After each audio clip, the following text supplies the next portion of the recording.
বিষ্ণু ইসলাম বললেন, যে ব্যক্তি মসজিদে ঢোকার সময় এই দোয়াটা পড়বে, শয়তান আফসোস শুরু করে, সে বলে, হায় হায়, আজকে সারা দিনের জন্য তো তুই আমার ওয়াসওয়াসা থেকে বেঁচে গেলি, আজকের সারা দিনের জন্য তোরে আমি হারালাম, আজকের সারাটা দিন আল্লাহর পক্ষ থেকে প্রোটেকশন নিয়ে তুই বেঁচে গেলি, আজকের জন্য যা, কালকে তোরে আমি ধরবো।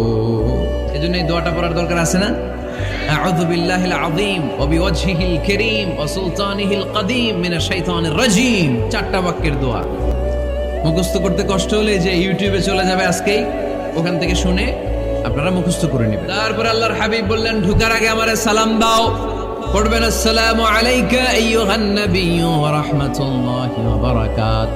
এই দুইটা জিনিস যখন করে ফেললেন, তখন ডান পা দিয়ে পড়বেন, আল্লাহুম্মা ইফতাহ লি আবওয়াবা রাহমাতিক। সুবহানাল্লাহ পড়েন।